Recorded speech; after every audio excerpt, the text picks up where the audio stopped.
Okay, so for today, I have 20 albums for you that I personally believe are should be on everyone's list, and more importantly, the bands that feature on these albums should be on everyone's list, even more so, right? Some of these albums aren't the best albums per se, but they do represent the spirit of these bands quite a lot.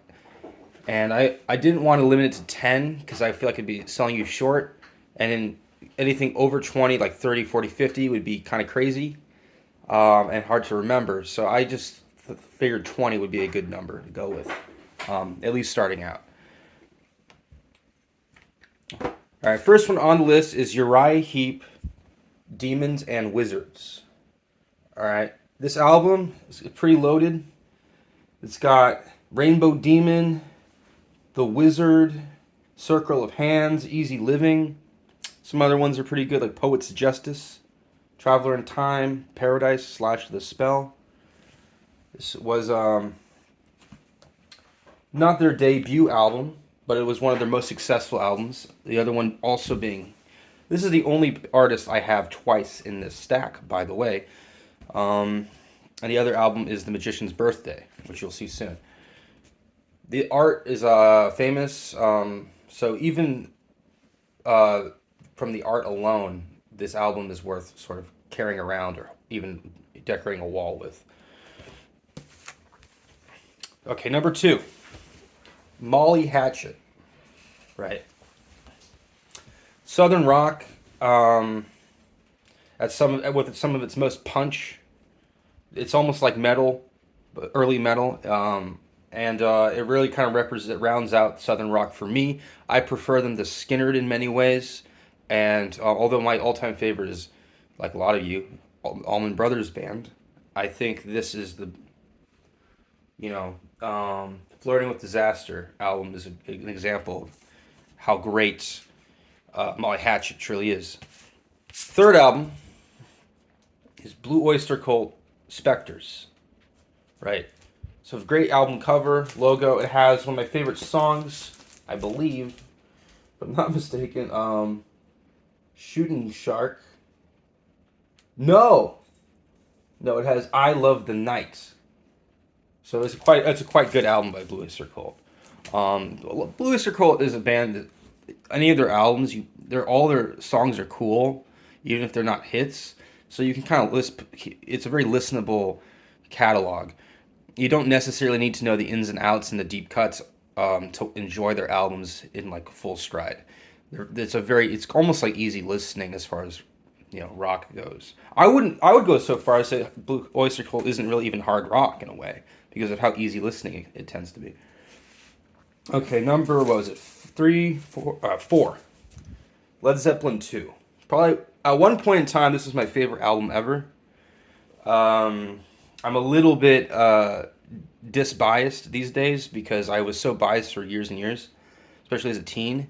I do think that this album represents all the fury and grandeur of Zeppelin in one capsule.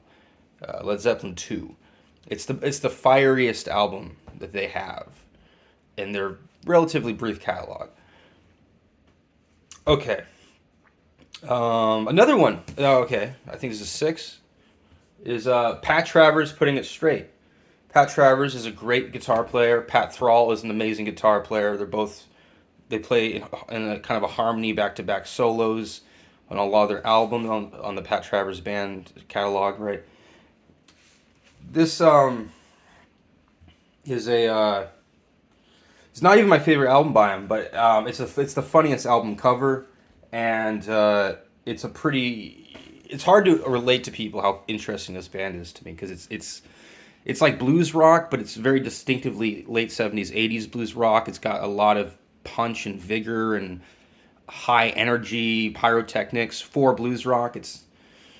There's a lot of showmanship for blues rock. It's not like it's a very electrified too. It doesn't come off as like hair metal, but it doesn't come across as thrash metal. It doesn't come across really as hard rock. It's more like this like enigma of blues rock in the early 80s that is perfectly exemplified by no one else but Pat Travers.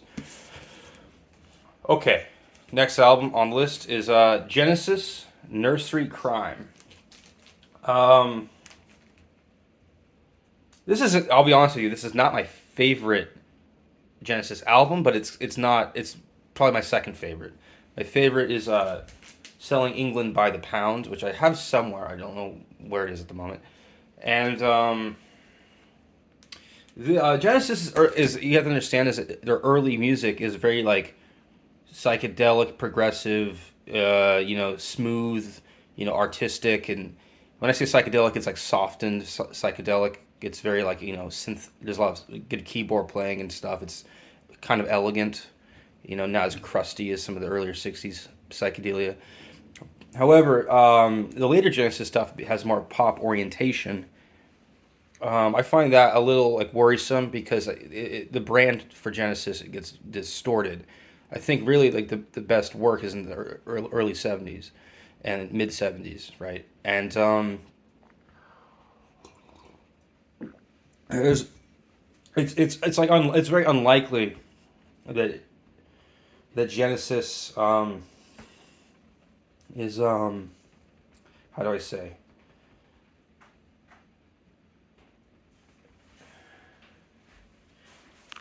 One sec.